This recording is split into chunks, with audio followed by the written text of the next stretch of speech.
Syria में बशर अल असद के शासन के अंत के बाद अब आगे क्या हो सकता है?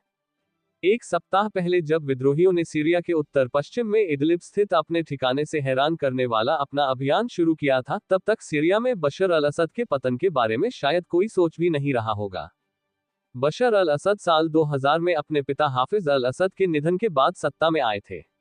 हाफिज ने 29 साल तक सीरिया पर शासन किया था। उनका शासन भी अपने बेटे असद के शासन की तरह कठोर था। यानी बशर अल असद को एक कठोर और दमनकारी सियासत विरासत में मिली थी। हालांकि पहले उम्मीद की जा रही थी कि असद अपने पिता से अलग होंगे, शायद थोड़े ज्यादा खुले विचारों वाले और थोड़े कम क्रूर। लेकिन ये उम्मीदें ज्यादा दिनों तक नहीं टिक सकी।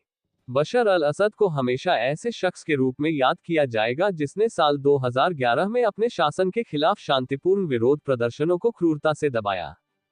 उनके इसी फैसले की वजह से सीरिया में गृहयुद्ध छिड़ गया, जिसमें 5 लाख से ज्यादा लोग मारे गए और 6 लाख लोग विस्थापित होकर शरणार्थी बन गए।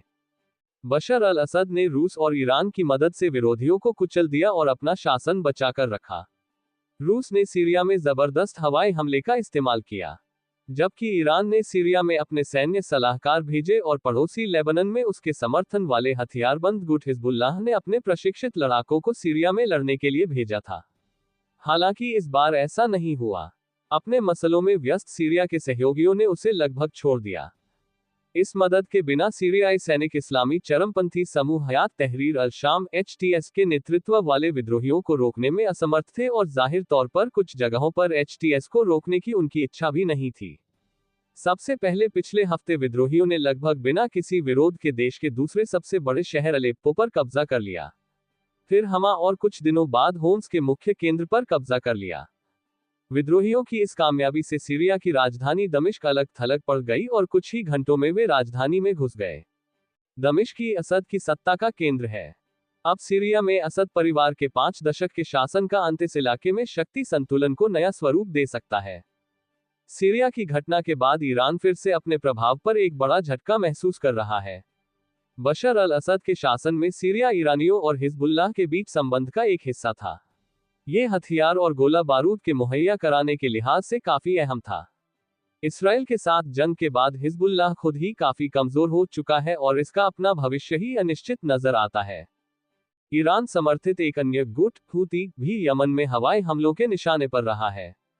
इन गुटों के अलावा इराक में सक्रिय हथियारबंद गुट और गजा में हमास जैसे गुटों को ईरान एक्सेस ऑफ रेजिस्टेंस कहता है, उन्हें काफी गंभीर नुकसान पहुंचाया जा चुका है। इस नए हालात का इसराइल में जश्न मनाया जाएगा, जो ईरान को अपने अस्तित्व के लिए खतरा मानता है। कई लोगों का मानना है कि सीरिया में ताजा हमला तुर्की के आशीर्वाद के बिना संभव नहीं था। हालांकि सीरिया के कुछ विद्रोही गुटों का समर्थन करने वाले तुर्की ने HTS को किसी भी समर्थन से इनकार किया है। कुछ समय से तुर्की के राष्ट्रपति रेचेप तैयप अर्दोआन ने बशर अल असद पर दबाव डाला था कि वो संघर्ष का कूटनीतिक समाधान तलाशने के लिए बातचीत में शामिल हो, जिससे सीरियाई शरणार्थियों की वापसी हो सके। लेकिन असद ने ऐसा करने से इनकार कर दिया था। इन शरणार्थियों में से कम 30 लाख शरणार्थी तुर्की में हैं और यह स्थानीय स्तर पर एक संवेदनशील मुद्दा है। ब्रेकिंग न्यूज सबसे पहले देखने के लिए सब्सक्राइब करें।